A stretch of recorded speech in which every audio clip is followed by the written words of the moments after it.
Olá a todos e todas! Sejam muito bem-vindos aqui à TV 247, hoje com uma entrevista maravilhosa, excelente, que vocês todos vão adorar.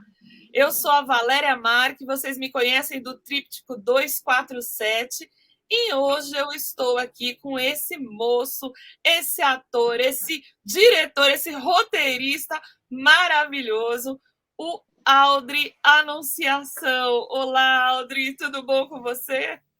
Olá, Valéria, tudo bem comigo?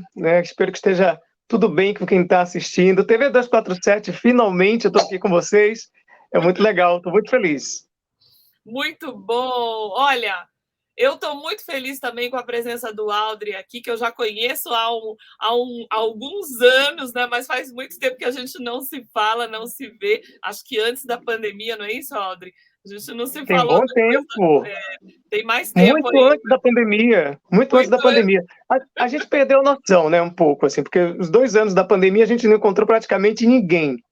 Mas a gente encontrava pela internet, pela rede social. Acho que a rede social interferia um pouco no conceito de saudade, né? Porque a gente acaba achando que não está com saudade porque está vendo a pessoa nas redes, mas na verdade a gente está sentindo falta. Eu acho que você é uma dessas pessoas que tem muito tempo que eu não vejo, mas como a gente vê sempre na rede, dá a sensação de que não tem saudade.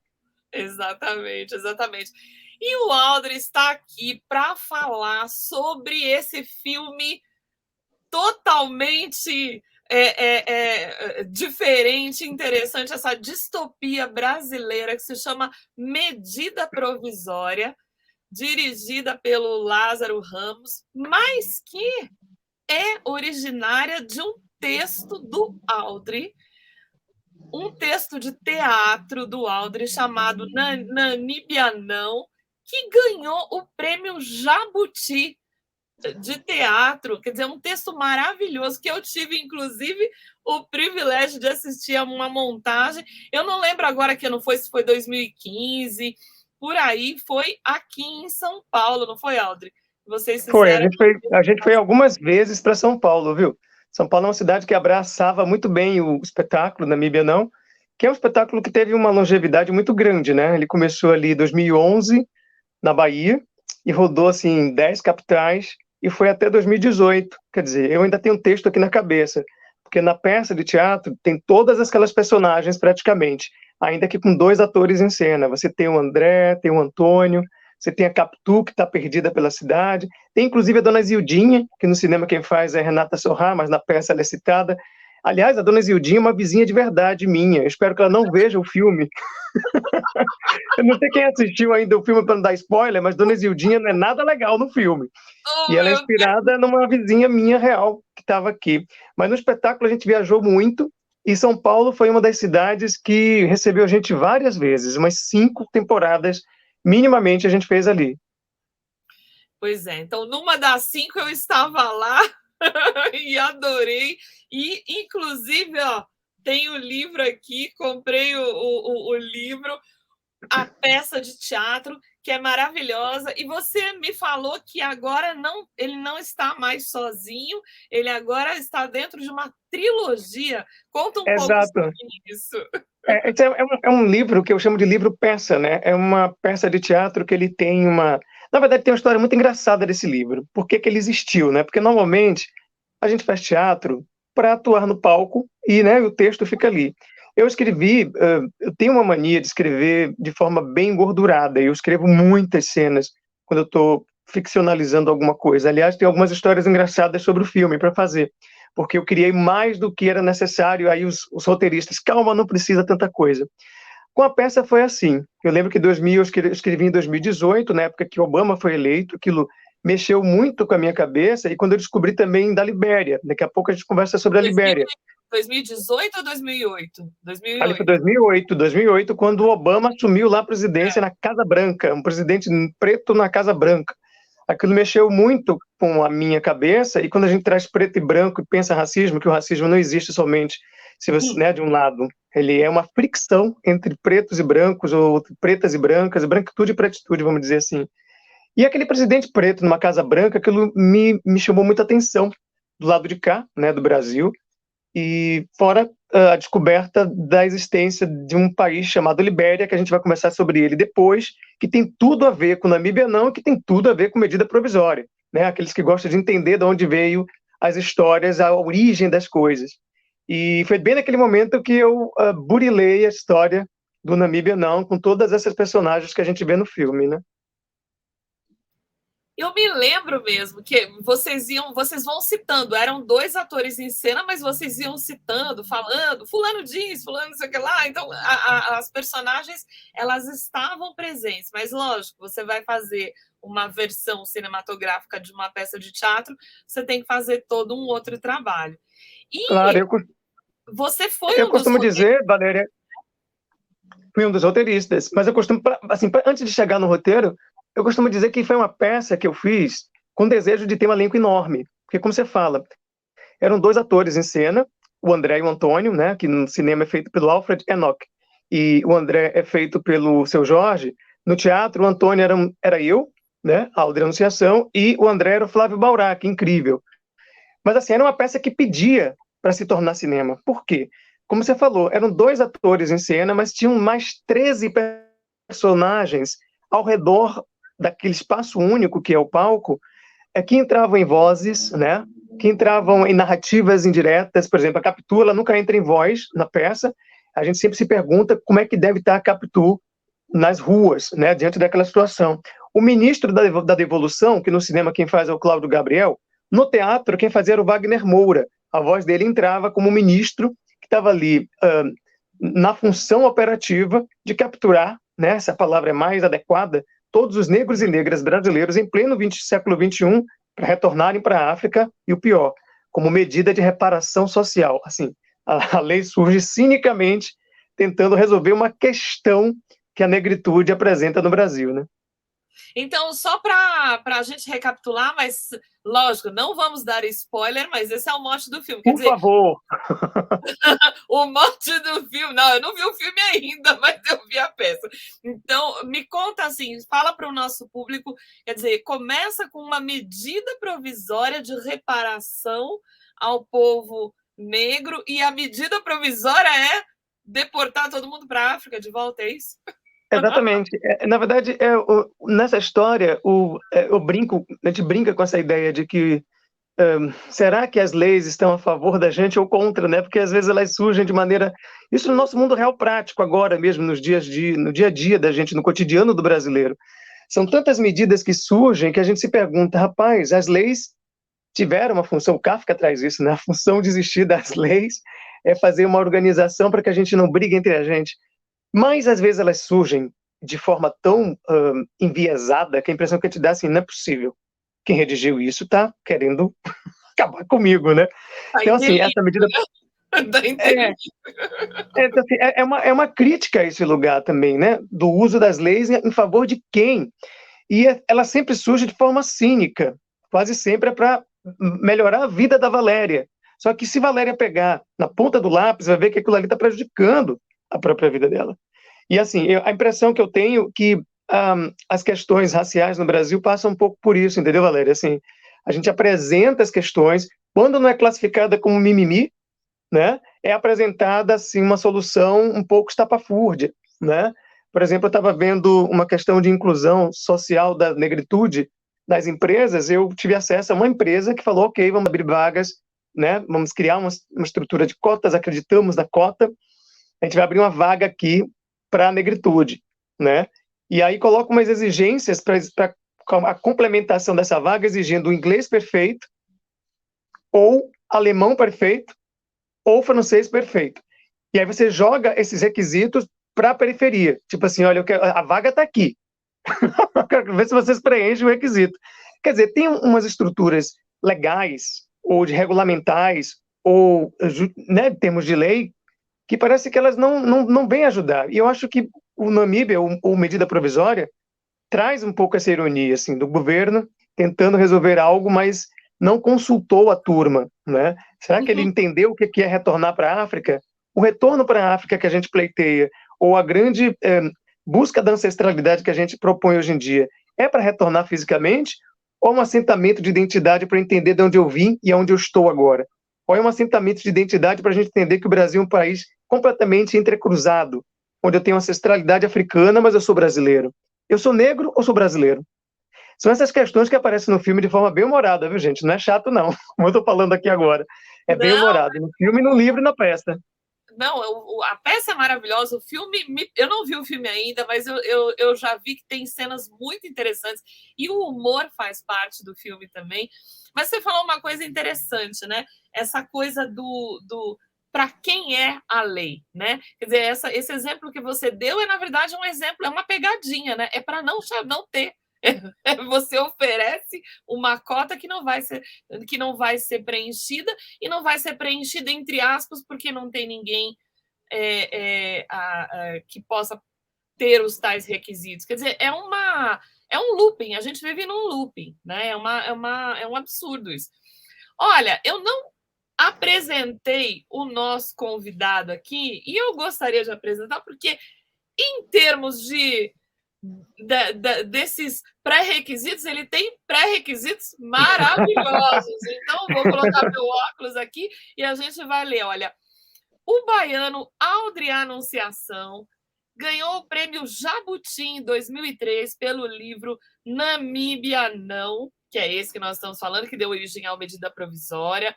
É dramaturgo, roteirista, ator, apresentador de TV. Lançou recentemente o livro A Trilogia do Confinamento, que é agora onde está inserido o livro Namíbia Não. Ele agora está inserido dentro dessa trilogia. Ah lá, olha que lindona.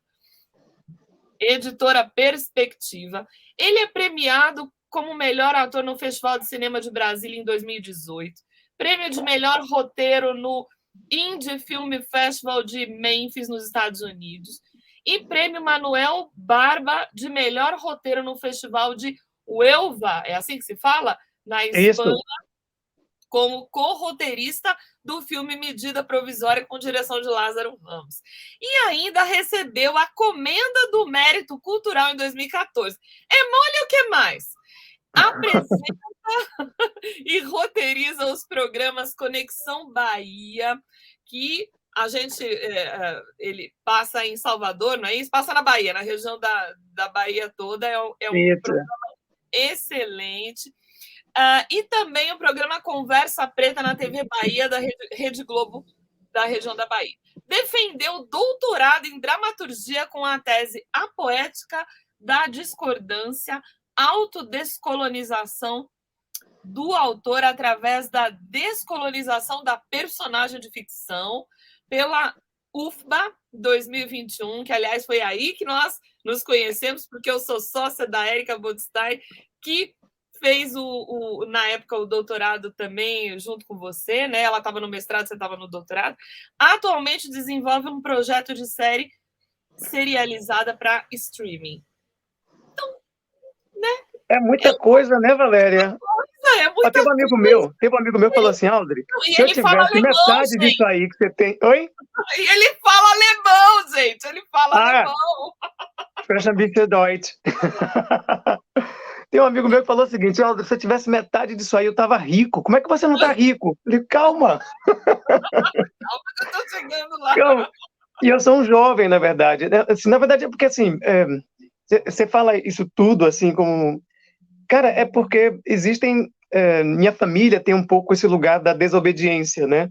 E da desintegração do que é ser negro, assim. A gente tenta furar alguns lugares, alguns caminhos.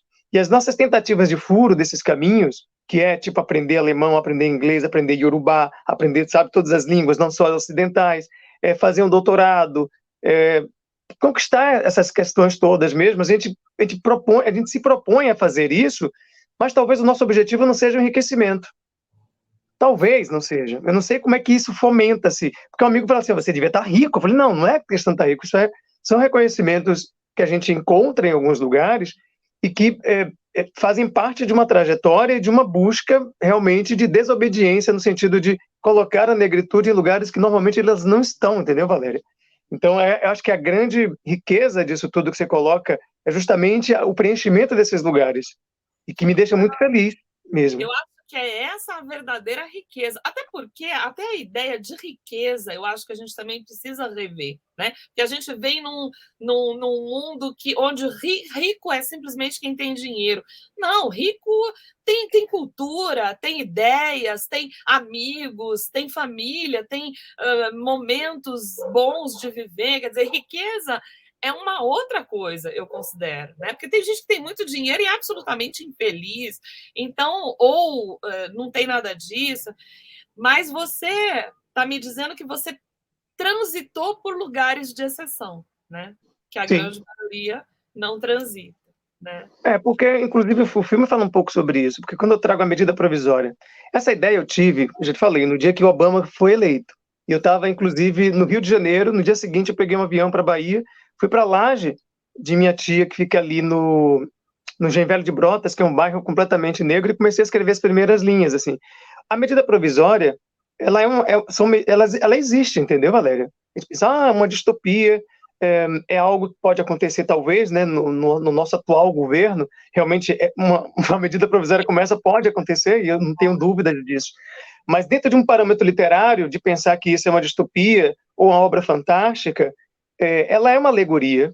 Claro que a arte surge desse modo, né? É uma alegoria de algo que acontece já. Aí você pergunta, Audrey, acontece? Existe essa medida provisória? Não exatamente como está na história. Mas, assim, essa convocação para você sair dos lugares, ela acontece diariamente com a negritude. Você é convocado a não estar nos lugares. Você, assim, é como se fosse a medida que convoca, né, o personagem da Thaís Araújo, o personagem do Seu Jorge, do Alfred Enoch, que é um cara incrível, convoca as personagens dele para saírem do Brasil. Isso alegoricamente, mas se você traz para o nosso cotidiano, essa convocação é na esquina. É quando você não pode entrar em tal lugar, ou quando você não é aprovado para estar em tal lugar porque não atende a tais requisitos, porque você não fala o tal da língua que eles estão precisando para você assumir aquela vaga. Isso, inversamente, é uma convocação de retirada, de saída.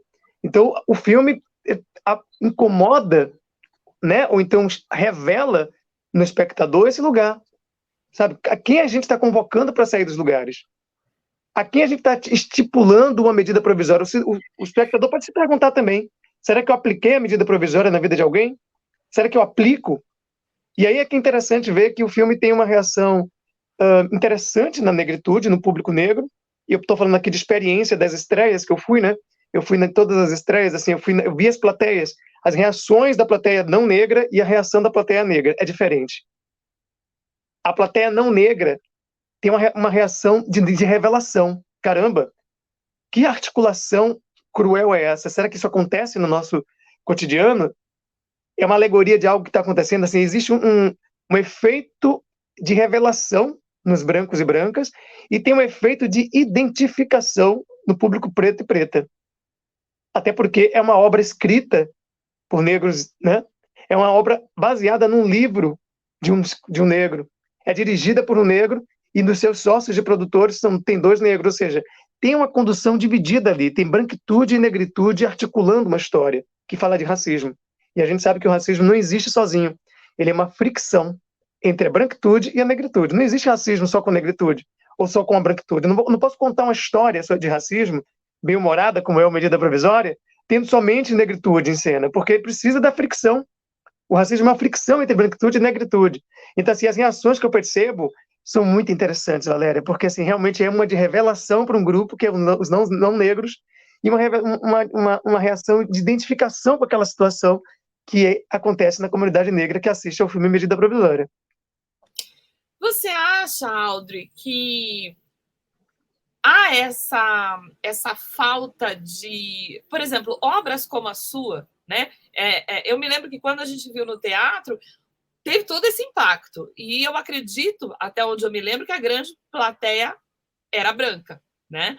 Então, você acha que nós precisamos sempre, reiteradamente, cada vez mais, de obras que nos revelem essa. Você está chamando de fricção, e é uma palavra interessante, é uma palavra bonita, é uma palavra imagética, mas na verdade ela machuca, ela arranha, ela rasga a pele, ela A gente precisa cada vez mais dessas obras, porque a gente ainda não caiu a ficha da nossa história, do quanto a nossa história é violenta, é repleta dessa eu compactuo com o que o Gessé Souza fala, né? Quer dizer, a escravidão é o modus operandi, é a maneira como as nossas estruturas estão construídas até hoje, entendeu? Então, eu entendo que a gente deva falar e refalar e repetir até que isso fique muito claro, que não está claro ainda, não é? Olha, eu penso que a arte ela é terapêutica. Não existe uma sociedade com saúde mental que não tenha arte. A arte tem um efeito catártico para quem assiste, que é um efeito que é uma necessidade pública. O ser humano precisa passar por um efeito catártico de fruir uma ficção, de fruir uma novela, de fruir um filme, um bom livro.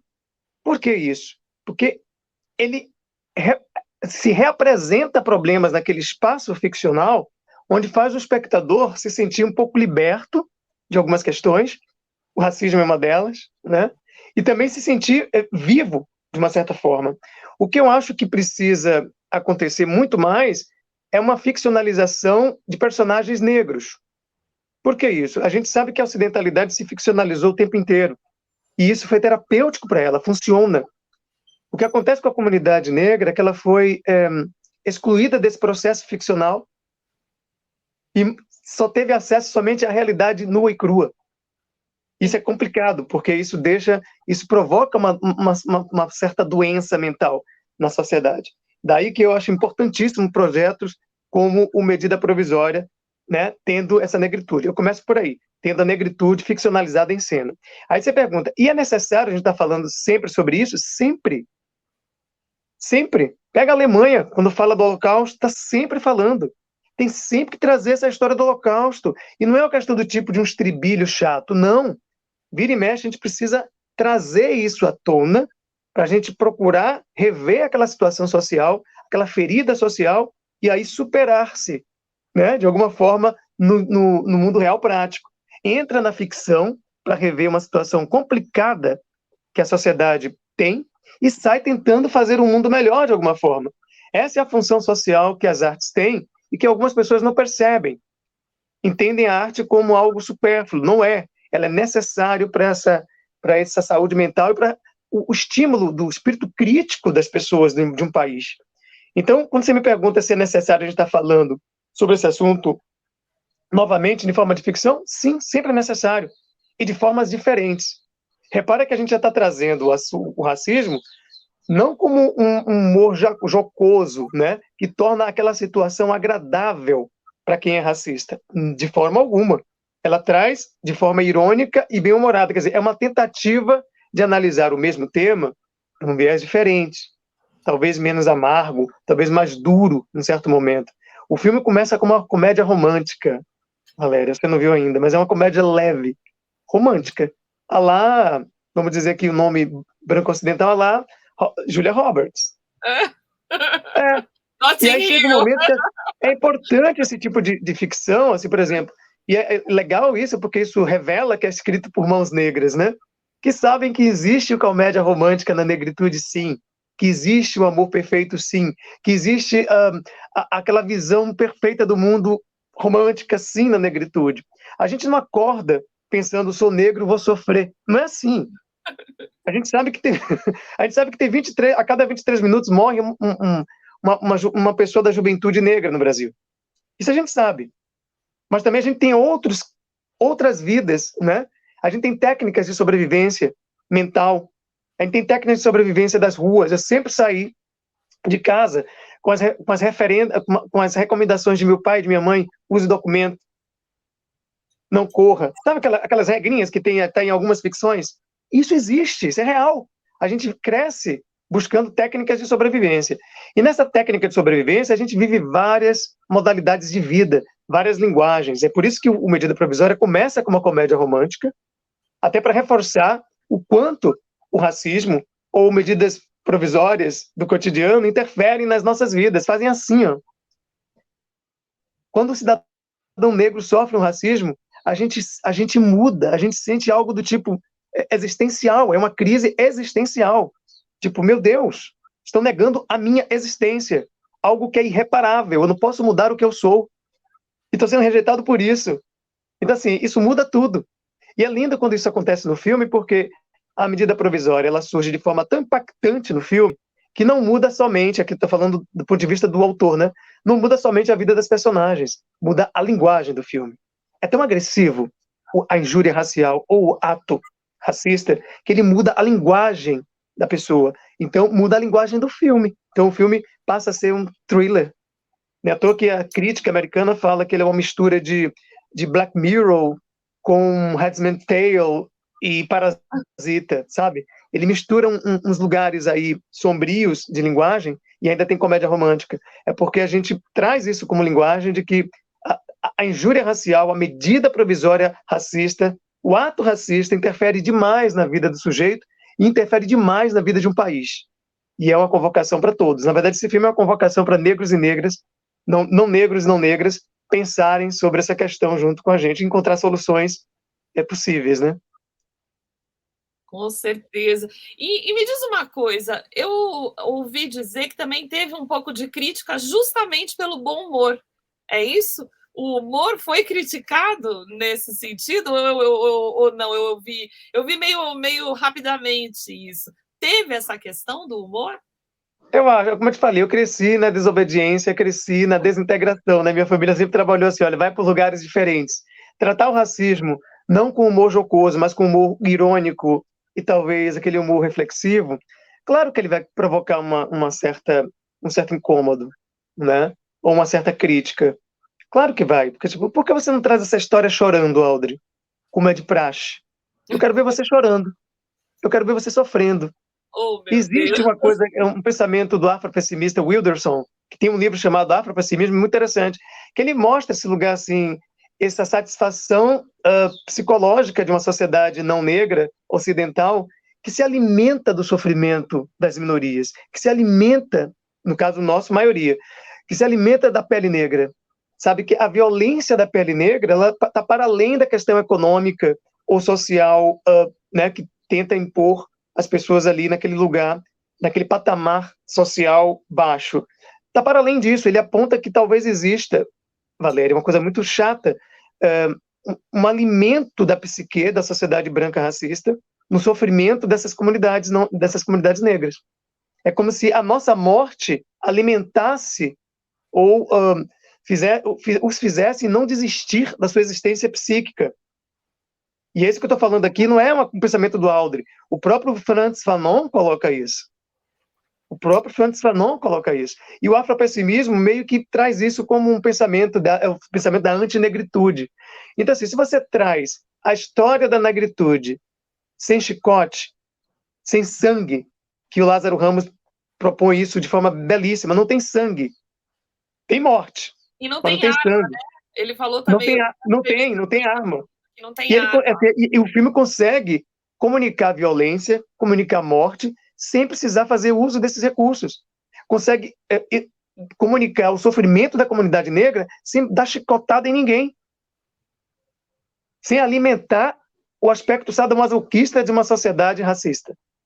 Quer dizer, esse segmento ele não vai estar satisfeito com um filme como esse, que traz a beleza, que traz a elegância, que traz né, o personagem do Alfred, do Seu Jorge, que traz uma subversão divertida, alegre, mas consciente do seu destino trágico de ser negro num país que se quer branco, né? O Alfred Enoch, que é um advogado, a Thais Araújo, que é uma médica. Médica, é. Então. E aí tudo isso vai no pacote do humor. Então tudo isso é criticado. Porque como se fala, é uma emancipação da personagem negra. Quando você leu aí sobre o meu doutorado, que fala exatamente disso, né? Descolonização através das personagens de ficção. Os personagens de ficção têm um poder descolonizante enorme na vida dos espectadores. E também dos autores. Porque eu, quando escrevo essas personagens negras, eu me autodescolonizo. Eu me descolo ali de alguns pensamentos que não contribuem com uma emancipação de uma sociedade igualitária. Então, assim, essas personagens, quando aparecem nos cinemas, Seu Jorge, Thaís, Isso cria um efeito descolonizante quem está ali. Ué, uma médica? Que situação é essa? Até a médica está sofrendo racismo por uma medida provisória racista? Ah, eles sofrem também? Eu achava que era somente aqueles que não tinham mérito, que estavam no entendeu? Então tem um deslocamento, e tudo isso é irônico e bem-humorado. Então isso tudo é criticado também, porque é a linguagem preta em ação.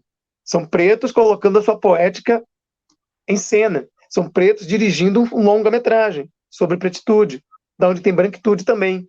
Não estamos falando de supremacia aqui. Então, todo esse joguinho articulado de poética, obviamente, vai provocar uma crítica. E eu acho ótimo, porque aí eu vou aprendendo também com todas essas críticas.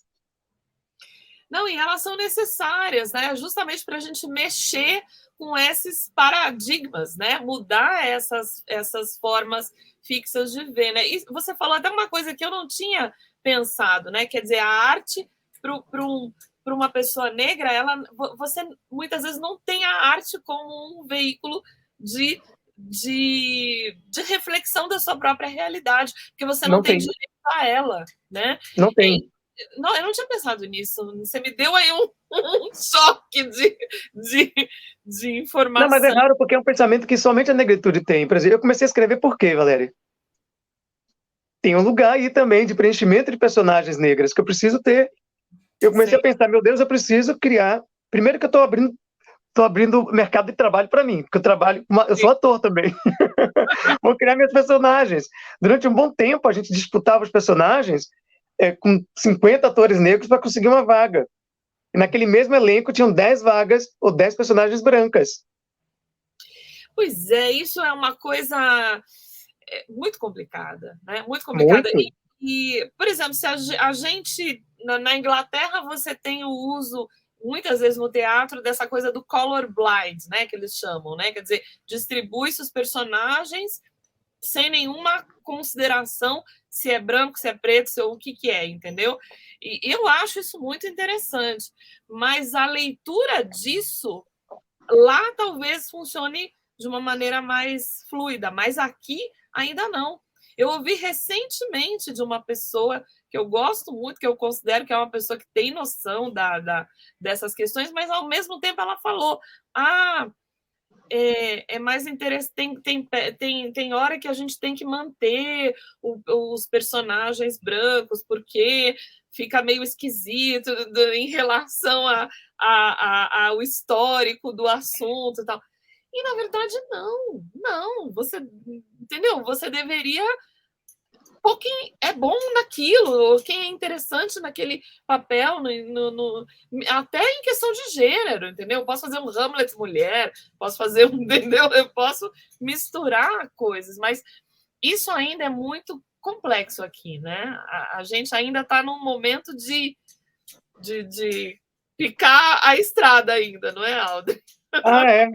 Porque assim, você fala que, por exemplo, o Alfred, conversando com ele, aliás, ele fala essa história no podcast também, né? De como ele foi escalado por Harry Potter, porque, por exemplo, o Harry Potter ele teve interesse de fazer, mas ele desistiu de cara, ele falou, olha, não tem personagem preto no Harry Potter, então, assim, eu não tenho condições de participar desse teste. O pai dele é ator, sugeriu ele fazer, mas ele falou que não iria, porque ele não via, ele era apaixonado pelos livros, mas não tinha como fazer o teste porque não tinha lugar para ele. E ele se surpreendeu depois que abriram uma vaga, né, buscando justamente um ator negro para fazer um personagem que na história não estava definido se era preto ou branco, era color blind, como se fala. Eu acho que aqui ainda está difícil essa questão, né? Tá bem, mas por outro lado, você está vendo o surgimento e a criação de vários personagens ficcionais negras. Isso é muito bom. Não é o colorblind, mas a gente tá um pouco atrás. A gente não pode entrar no colorblind agora, porque se a gente entra no colorblind, vai ser tudo white. Porque aqui a gente ainda está no sistema do tipo, eu preciso preencher isso aqui. Eu preciso. Mas é difícil encontrar. Procure que você encontre. Você vai encontrar autor negro, vai encontrar escritor negro, você vai encontrar atriz, ator negro, você vai encontrar diretor negro. Surgiu agora mais um, Lázaro. Ou seja, existem. É só você se mobilizar. Então, aqui ainda precisa de uma condicionante, que é um pouco parecido com as cotas, né? Se a gente trouxer essa questão da cota aqui para a nossa conversa, assim. É necessária? Seria o ideal? Não. Mas talvez daqui a um tempo não precise mais. Mas hoje a gente precisa conduzir. Porque a gente está viciado, a gente está cegamente condicionado a um embranquecimento, realmente, dos lugares e das narrativas. Impressionante. Você sentar numa mesa para defender um projeto seu que fala de negritude. Hoje, ainda é mais fácil, porque virou um capital. Se colocar o Aldri é capital, porque é interessante. Entendeu? Assim, o conceito de beleza está mudando, o Aldri passou a ser bonito. Eu nunca me achei bonito na vida. Cresci aprendendo que eu era feio, né? Através da TV. Olha como é a ficcionalização, né?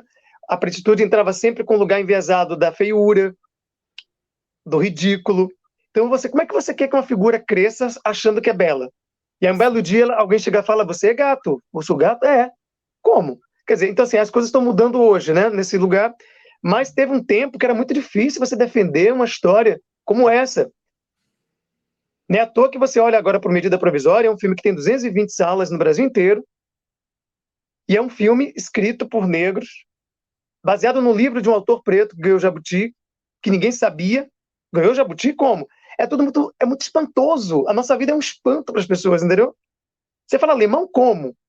Você ganhou a comenda como? Tipo, você entende o que eu falo assim, que meu amigo fala, você podia ficar rico. Eu falei, não vou ficar rico porque as pessoas não acreditam nessas premiações. Ganhou ator de melhor ator em Brasília? Como? Nem divulga-se isso. É uma época que não divulga-se, não é de interesse de alguém. Não é de interesse de alguém. Então, assim, quando você vê um filme como Medida Provisória ganhando as salas de cinema, é um bom espanto, né? Eu estou falando do espanto grego quase, assim, é um espanto gostoso. É a primeira vez que é um filme preto. Um filme preto ganha tantas salas no país. E é a quarta bilheteria, né, a segunda bilheteria nacional de estreia e a quarta bilheteria da semana, perdendo somente para 3 filmes de Hollywood. Assim, eu acho que é tudo isso muito novo e eu considero tudo isso desobediência positiva, desintegração positiva do que é negritude, né? Desobjetificação do que é negritude. É isso que representa esse filme do Lázaro, né? Baseado no livro que eu escrevi e com atores tão incríveis ali em cena. Que maravilha, Audrey. Vamos mostrar um pouco aqui as fotos? Eu Mostra! vou colocar aqui. A gente não consegue passar o trailer do filme aqui, mas ele está disponível no YouTube facilmente. Aqui bota lá, trailer, Medida Provisória, aparece. Exatamente. Eu vou compartilhar aqui a tela, mostrar aqui as fotos. Espera aí, deixa só eu... Tá se vendo, Audrey? Porque eu não vejo você. Eu tô me vendo. Eu tô vendo uma foto minha. Adorei essa sua foto. Falei, eu vou mostrar. Tirando onda de galã. Aí foi o dia que me falaram, Audrey, você é bonita. Eu falei, mesmo? Vou fazer uma foto. Audrey, você é lindo. Imagina, que é isso. Ó, deixa eu ver. Aqui é o cartaz. Você tá vendo o cartaz? Tá, né? Tô vendo o cartaz aqui. Acho lindo esse cartaz também. O cartaz, ele representa muito o que é o filme, viu, gente? Traz ali uma dramaticidade, traz uma ação, traz um clima de opressão, né? Eu gosto muito desse cartaz. Aqui, né, tá aqui, ó, mistura de Black Mirror com Parasita.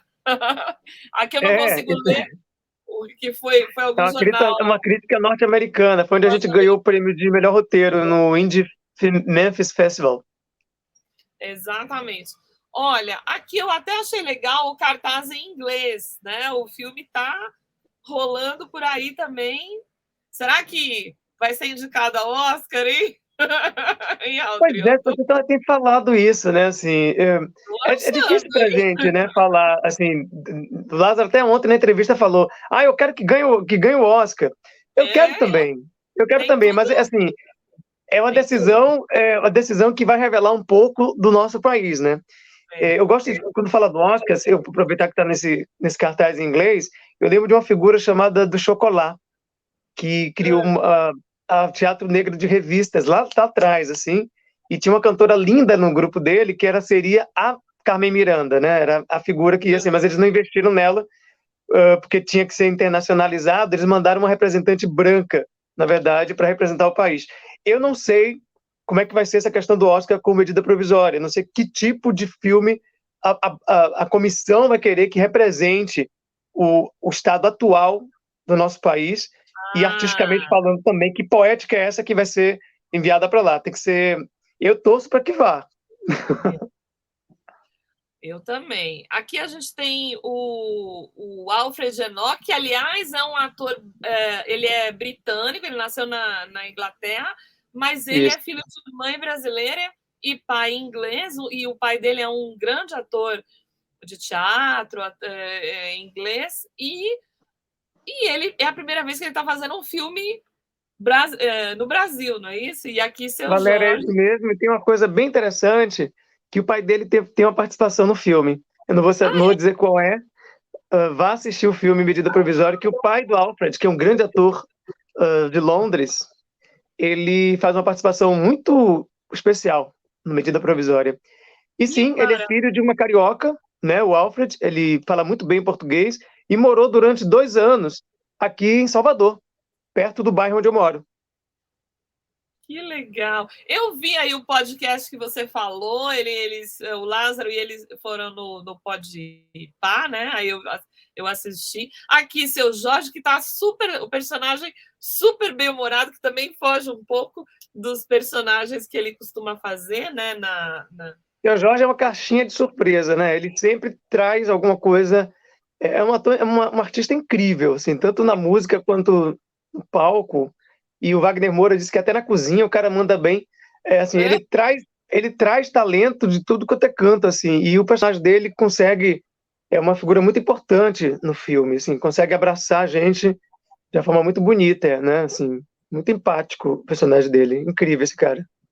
Maravilha. Aqui uma outra foto também do filme, com a Thaís Araújo, seu Jorge e o Alfred Enoch. A luz é bonita, né? A fotografia, bem legal, né? É Tegido, é o mesmo fotógrafo do Narcos, né? É uma figura muito bonita. Uma coisa interessante do Tegido, ele filmava o Medida sempre com esse livro aqui ó, no bolso, atrás, Ah, é? todos os Ah, dias. Aí eu falei assim, é, Tegido, você tá com o meu livro no bolso todos os dias? Ele, não, porque aqui para mim é a Bíblia dessa história. olha que Ele pegava maravilha. e lia. Imagina, o fotógrafo, ele pegava e ficava lendo conciliando algumas cenas e tudo, né? Muito bonito isso, né? Um fotógrafo que trabalha com literatura, praticamente. Exatamente. Aí aqui, e você que fazia o personagem do. Você fazia o Antônio, não é isso? Você fazia o Isso, eu Antônio. fazia o Antônio. E agora você faz um outro personagem, depois a gente vai descobrir aqui. Como é que é você fazer um personagem diferente do que você fez no teatro, da peça que é sua e que você roteirizou junto com outros roteiristas e vira um filme? Não é muito louco isso? Não é uma viagem interessante na criação? Como é que é O isso, Ana? Lázaro disse que eu fiz o personagem que eu faço agora, o Ivan. Ele disse que eu fiz de raiva, porque ele tirou de mim o Antônio e deu pro Alfred Enoch. Eu falei, olha, você tirou bem, porque eu adoro o trabalho do Alfred, mas eu vou na sala de roteiro criar um bom personagem para mim. Daí surgiu Excelente. esse Ivan que está nessa foto com uma figura linda, que é a dona Diva Guimarães, aquela senhora que o Lázaro conheceu lá na Flip de 2017, né, com aquela história bem dura que ela tem das relações étnicas na cidade dela, e desde então eles se tornaram amigos, e eu achei muito bonito a gente trazer, ela tem uma participação que é fundamental em Medida Provisória. Eu não posso dar detalhes para não dar spoiler, mas ela reconfigura a imagem que a gente tem de uma senhora negra idosa. Que maravilha. Reconfigura isso mesmo. E eu acho que isso só podia acontecer a partir de uma escrita, de um roteiro escrito por pessoas negras.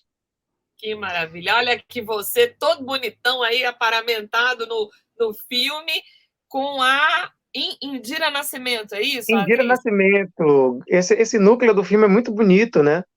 Que já está nas redes, eu posso até falar que é o Afrobanca, né? São aquelas figuras que não querem sair do país, que resistem, né? O Ivan é um guerrilheiro, esse meu personagem é um grande líder guerrilheiro desse espaço, e não posso dar mais detalhe para a gente não cortar muito, mas ele e a Indira é uma figura que está com ele dentro dessa espécie de Afrobanca, né? Que seria um quilombo contemporâneo. Gente, que maravilha. Aqui acho que é a última foto aqui, você olhando. Muito bom, muito bom. Que legal. Voltou aqui, tá me ouvindo? Tá me ouvindo, né? Estou te ouvindo super bem, super bem. Ah, me conta, me diz então, você acha que quando você criou, porque aí você falou, criei um personagem interessante também, quer dizer, você ampliou a história, você criou desdobramentos, você acha que ao criar esses desdobramentos todos aí no roteiro, você acha que a história ficou mais interessante ou você acha que são duas experiências diferentes, a do teatro e a do cinema? São Eu acho que duas elas caminhos importam. Acho que o cinema importa muita coisa do teatro, né?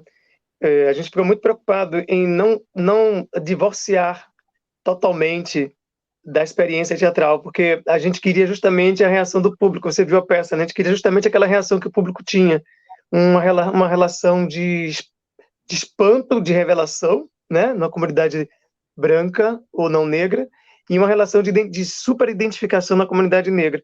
Para isso, a gente teve que importar muito a linguagem do filme, que é essa distopia. Né? A distopia vem da peça. Assim. O que a gente agrega ali, na verdade, se você reparar, você que viu a peça, quem viu a peça, vai ver que a peça está no meio, é o segundo ato do filme. A gente cria, Lázaro Ramos, Luza Silvestre, que é incrível, né, que escreveu O Estômago, e o Elísio Lopes, que é um outro roteirista incrível daqui da Bahia, a gente cria justamente o início, que é a primeira parte, e a terceira, a peça fica no meio, né? Aquele confinamento dos dois primos está bem no meio, bem na meiuca. E a gente entendeu que esse meio, o meio tem um sentido muito forte, né? A coisa né, que bate, que pulsa, o coração que vai ali jogando, e ele conseguiu irrigar toda a qualidade que essa peça tinha, né? Que é a qualidade distópica, o humor irônico, a qualidade reflexiva, né? As tiradas bem-humoradas, os esconderijos de referências que tem, isso contaminou o filme inteiro de referências pequenas, assim, por exemplo, a gente tem o André Antônio, que é uma brincadeira com o André Antônio Rebouças, a gente tem o sobrenome da socióloga, que no filme vira Isabel, que tem uma relação com a abolição da escravatura, né, que a medida provisória sai no dia 13 de maio, então é no mesmo, né, naquela mesma data histórica. Então, várias brincadeiras de esconderijos, né, de trívias que o filme tem, ele leva essa característica por conta dessa adaptação da peça estar ali no meio dele, né? Então, esse desdobramento que você fala, a criação desse desdobramento foi muito interessante de fazer. Pensar o que aconteceu antes da peça acontecer, né? E o que acontece depois que a peça termina. Foi um procedimento muito divertido. E, bom, aí é uma pergunta de quem não viu o filme. E o filme vai ter desdobramentos? Você acha que vai ter parte 2 do filme ou não? Quem sabe, Valéria? Eu converso muito isso com o Lázaro, que eu tenho vontade de fazer algumas coisas ali, tem alguns núcleos que eu gostaria de transformar numa série, porque, como eu te falei, eu sou um dramaturgo, um roteirista que escreve muito. Eu não tenho vergonha de falar isso, eu escrevo muito. O Namíbia, essa peça que virou livro, né, que inclusive ganhou um prêmio de literatura, né, porque o capricho nas rubricas, e as rubricas para mim não são rubricas técnicas, né, eu coloco de forma literária. Eu adoro então, Não, assim, e a edição é linda, a edição é maravilhosa, é é tudo bonita. bonito, o papel é bonito, a maneira como você alterou as cores, né, da rubrica e do texto, é É, tudo é, é uma experiência deliciosa esse texto. E ganhou o é. Jabuti, minha gente, Jabuti! Eu acho que a primeira peça de teatro editada que ganha, eu falo acho porque eu nunca vi outra. Primeira peça de teatro que é editada em livro ganha um jabuti de romance para jovem. Porque não é um romance, mas se você pegar como romance, você consegue ler como romance. Aí tem um pouco Sim. da forma que eu escrevo, né? Eu escrevo realmente teatro de forma literária, mas é teatro. É tecnicamente uma peça de teatro. Mas você consegue ver. Mas eu estava querendo dizer que assim, eu tenho uma compulsão na escrita.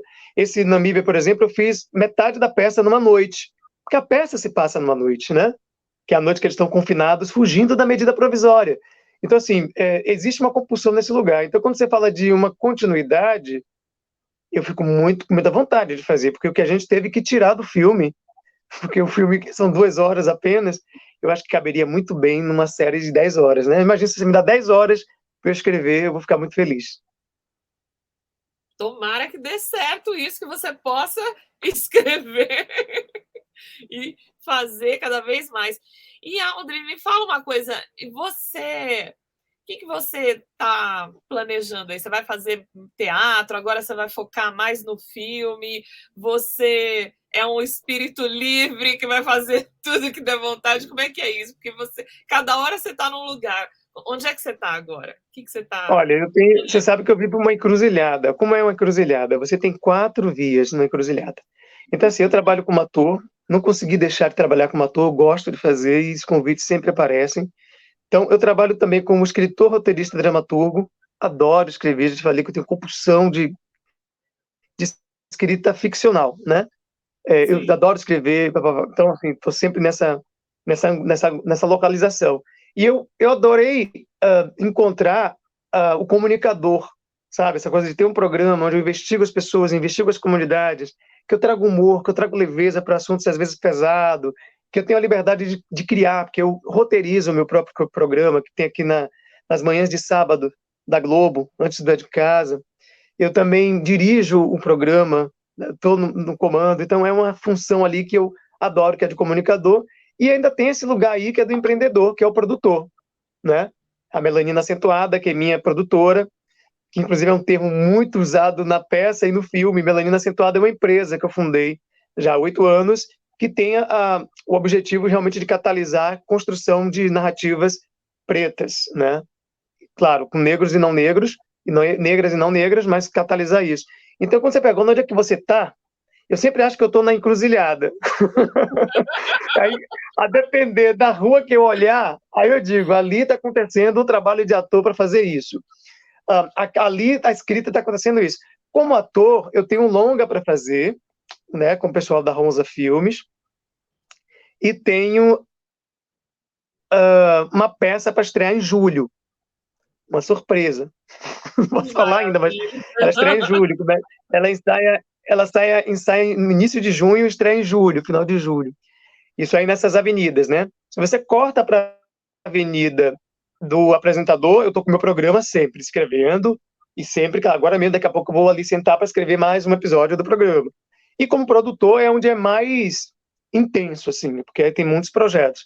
Tem o próprio projeto da série, né, que você falou aí, que é um assunto que eu não posso ainda divulgar. Estou desenvolvendo uma série mesmo que sai da minha cabeça, assim, uma série bastante autoral, né, e é ficção, sempre ficção, né, onde eu gosto de ter liberdade de trabalhar com a ficção, porque aí você consegue criar mundos diferentes, consegue ir naqueles lugares que você entende que são lacunas que a sociedade tem para alguns assuntos, ou lacunas de como tratar ou abordar certos assuntos. Medida provisória é um exemplo disso, né? Abordar de forma distópica ou de forma até bem-humorada. Mas é isso, assim, tem essas coisas acontecendo. Né? No mais, em relação ao filme, você sabe que o filme, Valéria, foram 10 anos para fazer, né? 10 anos, olha, 10 meu Deus. anos. Ainda Então, mais semana aqui nesse passada, eu país. senti um pouco assim, eu senti uma coisa assim, tipo, Foi, aconteceu, nasceu. É. nasceu. Então, a gente está meio que, como diz o Lusa Silvestre, Aldri, passeie no palácio agora. Dá uma passeada no palácio, curta a sua obra, leia as críticas positivas, as negativas, aprenda, cresça. Foi lindo a gente ter visto a gente ver as estreias, porque eu assisti a plateia, então estou assistindo as plateias, como é que elas reagem. Então, assim, o filme está um pouco nesse lugar. Como ele vai acontecer, o que vai acontecer depois dele, em relação a esse projeto, a gente não sabe. Lázaro sempre fala, vamos esperar a coisa, né, acontecer, e eu estou seguindo o que o Lusa Silvestre sabiamente me sugeriu. Estou passeando no palácio e olhando. Desfrutando da sua obra, né? Que maravilha! Brincando um pouco de Uma obra ver. coletiva, né? Que começou da sua cabeça e se estendeu para tanta gente. E esse termo melanina acentuada Foi você que inventou isso? Isso já existia? Isso é uma brincadeira? Da onde surgiu isso? Cara, isso foi eu que inventei numa pressão, escrevendo a história de André Antônio Capitu, enfim, toda a história do Medida ainda enquanto livro, né? Eu lembro que eu sou um cara que eu escrevo e compartilho muito com quem está do meu lado, né? Não sei como é o processo de cada um, mas o meu, eu sempre escrevo uma cena, chamo Valéria para ler, sabe? E eu pego uma impressão sua. Eu sempre escrevo uma coisa Pode mandar. e vou mostrando para as pessoas. Aliás, o Lázaro entra no projeto dessa forma. Que Eu escrevi legal. essa narrativa, né, uma medida provisória que exige que todo mundo vá embora, escrevi uma narrativa inteira e eu comecei a ler para amigos. Um belo dia eu apresentei para ele dar uma opinião e aí ele começou a dirigir. Olha, a gente pode fazer assim, pode, né, ter uma música tal, pode ter um cenário tal. Eu falei, peraí, eu quero só uma opinião sobre a dramaturgia. Ele, não, a dramaturgia está pronta. Eu estou aqui já dirigindo. Eu falei, mas você não é diretor? Aí ele falou assim, mas você também não é autor. Éramos os dois primeiros, né? É o primeiro texto com a primeira direção. E aí nasceu a peça. Na verdade, a peça surge nesse lugar. E na época que eu estava escrevendo, eu lembro que eu ficava flutuando, Valéria. Se eu botava a palavra preto, se eu botava a palavra negro, qual era o termo que eu iria usar? E algumas pessoas criticavam, né, o modo que eu estava colocando. Daí eu entendi que eu deveria criar o meu próprio modo de se referir à negritude, sabe? Que é genial, né? Que é genial É, isso aí que você criou. É genial. para deslocar um pouco o pensamento das pessoas, porque as pessoas já têm uma imagem fechada sobre o que é negro, né? Você fala a palavra negro, ela já entende uma coisa. Ou vê né, um subalterno, ou vê um herói, ou vê um africano. Assim, a pessoa já tem. E aí você convencê-la de que negro não é aquilo, porra, vai durar muito. Então eu pensei, eu vou criar um termo novo. E eu pensei um termo que pudesse ser um termo que tecnologicamente pudesse ser usado também para branquitude. Olha, é verdade, é E você verdade. pode aí você fala melanina acentuada, melanina branda, melanina mais suave, aí vai agradando, vai degradando, vai agradando, vai tendo uma graduação aí. Vai tendo a E eu acho, gradação. e é muito crítico isso também, porque muitas pessoas não sabem como se, né, tem um receio de falar a palavra preto. Para mim é de boa falar preto, assim. Tem gente que não sabe como falar comigo. Como eu falo, Alder? Aí, é uma crítica a esse lugar, mas foi criada por mim mesmo, assim. A minha empresa se chama Melanina Acentuada. E você Melanina também, Acentuada Interactions. com o nome de Melanina, você não fez também um banco de dados de textos de autores pretos também? Foi você que Sim, fez isso? Foi, sim, não foi, né? nova Disso. dramaturgia da Melanina Acentuada. Se chama Melanina, se você botar o portal Melanina Digital ou o portal Isso. Melanina Acentuada, você vai ver. É um portal que ele cataloga eh, autores e autoras negras de teatro e que estão se relacionando com cinema e literatura, mas basicamente de teatro. E a gente já tem lá 102 autores e autoras negras de teatro. É um catálogo muito bacana, mas eu boto que é Melanina Acentuada, portal Melanina Acentuada. Essa palavra é uma palavra que eu acho que ela é minha irmã. Eu gosto dessas duas palavras. Eu acho que é um termo que representa bem a ironia das histórias que eu escrevo, representa bem a ironia do Medida Provisória, o filme, da peça Namíbia Não, dos livros. Eu acho que a ironia, quando ela é bem utilizada, Valéria, ela consegue abrir pensamentos e de forma até amigável, sabe? Você não vai brigar Sim. com a ironia. A ironia nunca provoca briga, não provoca guerra. Se tivesse um pouco É. de ironia ali entre Ucrânia e Rússia, talvez não tivesse guerra. Entendeu? Se Exatamente. eles fossem mais irônicos um com o outro, peraí, sei lá, talvez não tivesse. Que não estou falando de humor, da comédia, né? Talvez a comédia grega tenha uma ironia muito grande, mas assim, a ironia enquanto linguagem, é algo muito caro. E eu acho que essa melanina acentuada namora direto com a ironia quanto linguagem, viu? Exatamente. E eu acho que ela faz também a gente refletir sobre essa gradação, né? Porque há também todo um histórico. Por exemplo, você tem uma gradação de melanina, vamos supor, É, menor, por exemplo, do que o Lázaro, entendeu? E esse tipo de gradação, ele confina as pessoas em lugares. E isso é muito difícil de vencer. Eu estou falando isso até como um depoimento, porque o meu pai tinha a melanina um pouco menos acentuada como a sua. Ele era pardo, vamos dizer assim, né? Aquela designação que se tinha antigamente.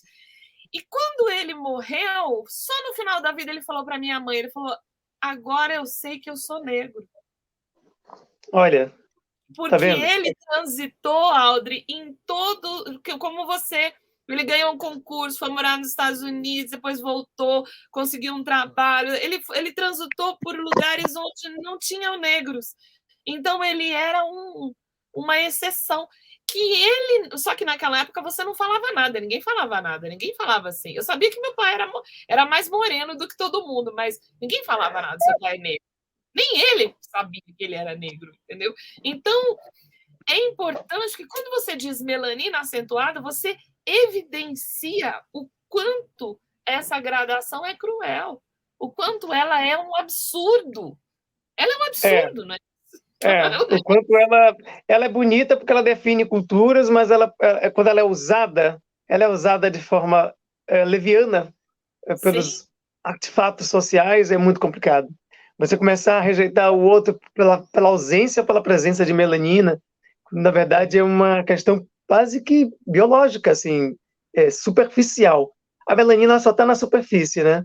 Então, assim, é uma questão superficial que a gente coloca como uma questão profunda, às vezes, e aí provocando esses deslocamentos, essas convocações para saírem dos lugares, essas pequenas medidas provisórias, né? Você institui, outorga uma medida provisória a partir das melaninas.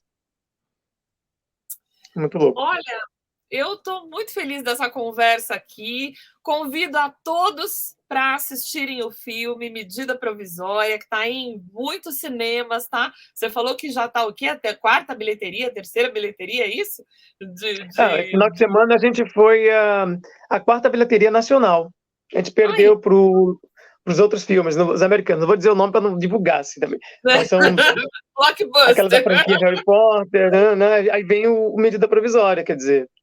Interessante isso, assim. A gente teve a segunda melhor bilheteria de estreia nacional. Eu acho que as pessoas estão abraçando essa ideia de alguma forma. Eu espero que continue, porque se a gente não continuar, a gente acaba saindo. A gente sabe que o cinema americano vem aqui, tira mesmo, né? e pega a sala. Eles estão de olho na nossa sala, estão de olho. Assim que a gente dá uma baixadazinha, eles pegam e são números, né? Os exibidores trabalham com números, então é legitimado por isso, né? Pela presença. Por isso que eu quero que todo mundo apareça lá, pelo menos essas semanas. Aí, gente, todo mundo indo assistir Medida Provisória, eu inclusive, para a gente poder prestigiar esse filme incrível.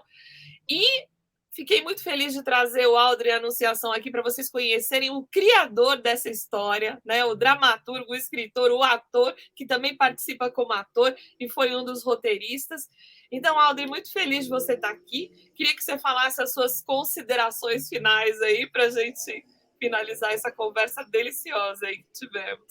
Quero dizer que eu fiquei muito feliz com o convite, adoro conversar sobre poética, sobre criação, sobre utilização do humor para falar de assuntos sérios, e, sobretudo, agora nesse momento, estou adorando ser convidado para falar um pouco do filme, né?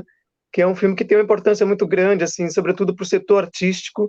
A gente sabe que o setor artístico sofreu uma pressão muito grande, e eu imagino que o Medida Provisória ele surge com uma contração disso tudo, assim. Ele é um filme que vem responder, tipo, nós sobrevivemos, nós estamos vivos, estamos acontecendo, estamos levando as pessoas para o cinema, apesar do não apoio em algum sentido. Então, muito obrigado pela oportunidade de fala aqui, de conversar com vocês e por compartilhar pensamentos tão importantes sobre um assunto tão difícil de se falar, que é o racismo, através do nosso filme. Obrigado. Muito bom, Audrey. Então, todos aqui que acompanharam a nossa conversa, convido também a conhecerem aí, a entrarem lá no Tríptico 247, porque nós estamos falando sobre distopias, então tem tudo a ver. E assistir o filme Medida Provisória e dizer o que vocês acham, compartilhar, manda mensagem, vamos colocar compartilha com os amigos, vamos colocar esse filme no boca a boca para que ele mantenha essa bilheteria mais tempo, né, Audrey? A gente vai fazer com certeza. E ganha o Oscar. E se quiser ter acesso ao livro que deu origem ao filme, ó, que livro bonito. editado pela Perspectiva, se chama Trilogia do Confinamento. E aqui dentro você tem a história do Namíbia, que baseou o filme Medida Provisória. Muito fácil de encontrar, basta botar meu nome na internet, Trilogia do Confinamento, ou meu nome e Namíbia não. Maravilha, muito obrigada a todos e até a próxima live aí para falar de mais assuntos de cultura aqui na TV 247. Obrigada a todos. Beijos. Beijo.